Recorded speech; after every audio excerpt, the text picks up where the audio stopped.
बिस्मिल्लाहिर्रहमानिर्रहीम अस्सलाम वालेकुम। मेरा नाम है नवीद शेख और आप देख रहे हैं सुपर टीम यूट्यूब चैनल। इसमें कोई दो राय नहीं कि नामूस रसालत सल्लल्लाहु अलैहि वसल्लम किसी भी मुसलमान के ईमान का हिस्सा है और मुसलमान तहफ़्फ़ुज़ नामूस रसालत के मामले में कट मरने के लिए तैयार हैं। मगर ये भी हकीकत है कि दुनिया भर के 55 इस्लामी ममालिक में फ्रांसीसी सदर के बयान पर गम और गुस्से का इजहार तो ज़रूर हुआ, मगर किसी भी इस्लामी मुल्क ने फ़्रांस से सफारती ताल्लुकात जो थे वो मुनक़ता नहीं किए। हुकूमत को भी चाहिए था कि जिस जो मुआहदे पर वो अमल पैरा नहीं हो सकते या उनके लिए मुमकिन नहीं था, ऐसा मुआहदा ही ना करती। दूसरी तरफ टीएलपी की क़यादत को भी सोचना चाहिए कि अपने ही मुल्क में जलाओ घिराओ और सरकारी इमलाक और एहलकारों पर तशद्दुद किसी भी लिहाज से इस्लाम की खिदमत नहीं है। हाफिज़ साद रिजवी की बिला सोचे समझे गिरफ्तारी करके इस हुकूमत ने पूरे मुल्क को एक नए इम्तहान और बहरान में डाल दिया है। ऐसा मुमकिन नहीं कि हुकूमत को मामले की हसासियत का इल्म ना हो, और अगर नहीं था तो शायद अब उनको हो गया होगा। हमारे पास अगर आप देखें तो दो अदवार हैं, कुछ इसी तरह का मामला नून लीगी अदवार के अंदर भी हुआ और उनकी हैंडलिंग आप देखें और इस दौर के अंदर हैंडलिंग देखें तो ज़मीन आसमान का फ़र्क नज़र आता है चीज़ों में। इस वक्त सूरत हाल ये है कि तहरीक लब्बैक पाकिस्तान ने गुज़िश्ता 24 घंटों के दौरान मुल्क के मुख्तलिफ शहरों में 6 कारकुनान की शहादत पर वज़ीर दाखिला शेख रशीद के इस्तीफ़े का मुतालबा कर दिया है और TLP क़यादत ने ऐलान किया है कि शोहदा के कत्ल में की FIR जो है वफाकी वज़ीर दाखिला शेख रशीद के खिलाफ कटवाएंगे। लाहौर में 3, कराची में 1, फैसलाबाद में 1 और खुजदार बलूचिस्तान में 1 कारकुन की जो है इस हवाले से मुख्तलिफ झड़पों के अंदर हलाकत हो चुकी है। 12 कारकुनान की हालत नाजुक है, जबकि सैकड़ों कारकुनान जो हैं TLP के वो रबड़ की गोलियां लगने से ज़ख्मी हो चुके हैं। TLP क़यादत ने पंजाब, सिंध और बलूचिस्तान के IG पुलिस के इस्तीफ़ों का भी मुतालबा कर दिया। दूसरी जानिब अगर आप पुलिस वाले मामला देखते हैं तो पुलिस के भी 2 एहलकार जो हैं जान की बाजी हार चुके हैं और सैकड़ों जो हैं इस सिलसिले के अंदर ज़ख्मी हैं और अस्पतालों में ज़ेर इलाज हैं।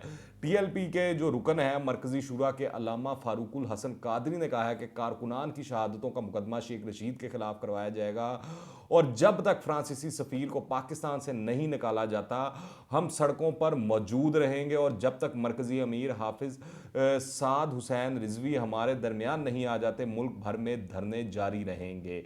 वज़ीर दाखिला शेख रशीद कहता है कि धरने वाले आशिकान रसूल पर मज़ीद सख्ती करेंगे तो हम कहते हैं कि गोलियां मार के कारकुनान शहीद कर दिए, सैकड़ों ज़ख्मी कर दिए, हज़ारों आशिकान रसूल सल्लल्लाहु अलैहि वसल्लम को आपने जेलों में बंद किया, अब तुम मज़ीद क्या कर लोगे। अब भी कराची तक खैबर लाखों मुसलमान सड़कों पर हैं। पुलिस ने अगर वैश्याना ताकत के इस्तेमाल करके एक जगह से धरना ख़त्म कराया तो 15 जगहों पर मज़ीद धरने जारी हो गए। तहरीक लब्बैक पाकिस्तान के जो नायब अमीर हैं उन्होंने अपने खुसूसी वीडियो पैगाम में ये भी कहा कि शेख रशीद आज उतना ही जुल्म करें जितना वो कल को बर्दाश्त कर सकें और अगर फिर भी वो जुल्म करना चाहें तो हमारे सीने हाजिर हैं। तो ये TLP का मौक़िफ़ था ऑफिशियल। बड़ा काफ़ी दिनों के बाद उनकी जो टॉप लीडरशिप है जब से ये सिलसिला शुरू हुआ है उसकी जानिब से इस पर वाज़ह और दो टोक अल्फाज में मौक़िफ़ आया। तो दूसरी जानिब जो वज़ीर दाखिला है शेख रशीद साहब, अभी चंद घंटों कबल ही उन्होंने सिक्योरिटी इदारों के सरबराहों के साथ इजलास में कहा कि रियासत की रिट को हर सूरत यकीनी बनाया जाएगा। मोटरवेज, GT रोड और बाकी बड़ी सड़कें ट्रैफिक के लिए क्लियर करवा ली गई हैं।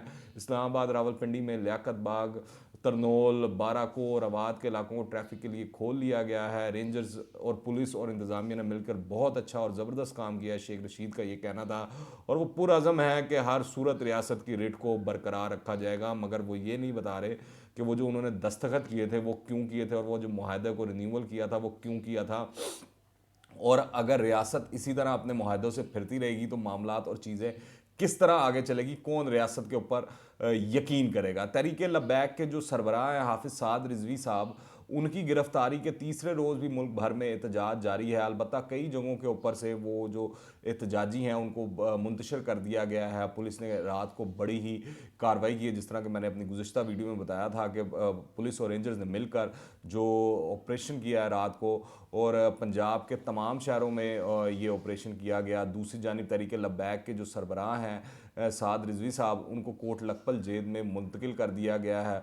और बहुत सी जगहों पर जो पुलिस की कार्रवाई है उसके बाद सड़कें खोल दी गई हैं और ट्रैफिक की जो आमदोरफ्त है वो शुरू हो चुकी है और लोगों की ज़िंदगियों में ज़रा सुकून आया, उनको रिलीफ मिला है।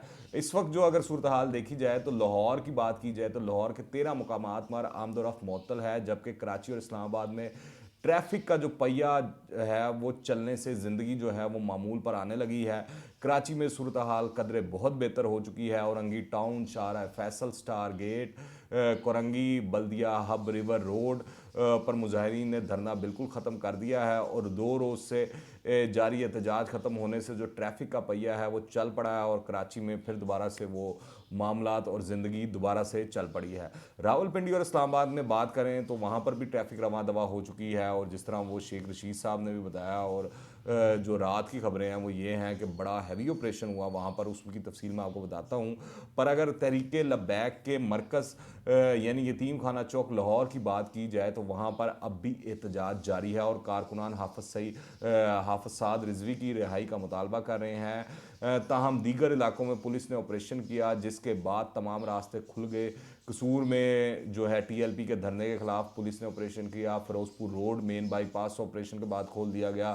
फिर इसी तरह मुल्ला वाला बाईपास पत्तों में पुलिस ने ऑपरेशन किया और वो रास्ते खुलवा लिए गए और पुलिस ने दर्जनों जो मुजाहिरीन हैं उनको गिरफ्तार भी कर लिया है।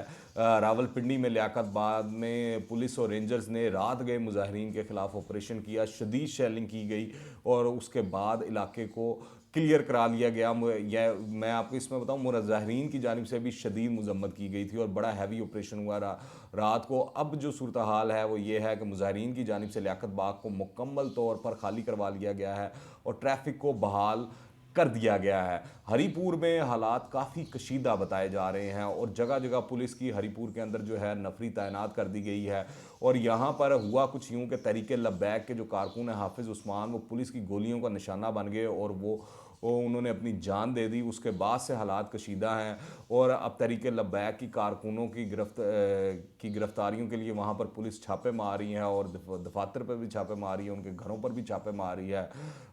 मैं आपको बताऊँ जो भी सूरत हाल है, मामला है, हुकूमत को बातचीत जो है वो करनी चाहिए थी, मगर वो कुछ मुखबरियाँ हैं और वो लोग कहते हैं कि वो जो डस्का का इलेक्शन है उसके अंदर TLP ने थोड़ी सी नून लीग की फेवर कर दी थी मुकामी क़यादत ने और जब ये रिपोर्ट इमरान खान साहब को पेश की गई तो इमरान खान साहब बड़ा वो तिलमिलाए और उन्होंने फ़ौरन कहा कि उठा दिया जाए, देखा जाएगा। और ये भी इतलात हैं कि हाफिज़ साद रिजवी की किसी शेख रशीद साहब से इस सिलसिले में मुलाकात होने वाली थी और शायद ये जो डेट है इसको एक्सटेंड कर दिया जाता, हुकूमत को और टाइम दे दिया जाता, मगर इमरान खान ने और उनकी हुकूमत ने, उनकी पार्टी ने इंतहाई इक़दाम उठाते हुए साद रिजवी को गिरफ़्तार किया और उसके बाद सारा एपिसोड आपके सामने है। पर इसमें कोई दो राय नहीं है कि अमन व अमान बरकरार रखना हर सूरत हुकूमत की ज़िम्मेदारी है। हुकूमत को ये ज़िम्मेदारी जो है हर सूरत पूरी करना होती है और करना पड़ेगी भी। इस तमाम सूरत हाल में मुजाहिरीन के साथ मुज़ाकरात करके मामला तय करने की कोशिश की जानी थी, मगर वो लगता है कि जो ये मुज़ाकरात वाला ऑप्शन है उस तरफ ये हुकूमत नहीं गई और उसने वो अवेल नहीं किया। यकीनन किसी भी ग्रुप और दूसरी जानब आप TLP की बात करें तो ग्रुप और पार्टी के मंशूर में तशद्दुद नहीं शामिल होता है। इनकी सफ़ों में अगर बदअमनी पैदा करने वाले लोग शामिल हो गए हैं तो उनको भी अपनी सफ़ों से निकालना पड़ेगा, क्योंकि इतने बड़े लेवल पर जब एहतजाज हो रहा हो तो मामलात और चीज़ें किसी के कंट्रोल में नहीं रहती। मगर फ़िलहाल ये तय है कि साद रिजवी को गिरफ़्तार करके जो इस हुकूमत है इमरान खान साहब की, उसने एक बहुत बड़ा पंगा ले लिया है और इस मुल्क और कौम को एक नए इम्तहान में डाल दिया है अपनी नाअहलियों की बदौलत और अपनी बेवकूफ़ियों की बदौलत। आप क्या राय रखते हैं नीचे कमेंट्स में लाजमी बताइएगा। अगर आपने अभी तक इस चैनल को सब्सक्राइब नहीं किया तो इस चैनल को सब्सक्राइब करें, बेल आइकन को प्रेस करें ताकि ताज़ा तीन अपडेट्स और नई वीडियोज़ आपको बर वक्त मिलती रहे। अगर वीडियो पसंद आए तो लाइक करें और ज़्यादा से ज़्यादा शेयर कीजिएगा। दुआ में याद रखें। अंटिल द नेक्स्ट टाइम, अल्लाह हाफिज़।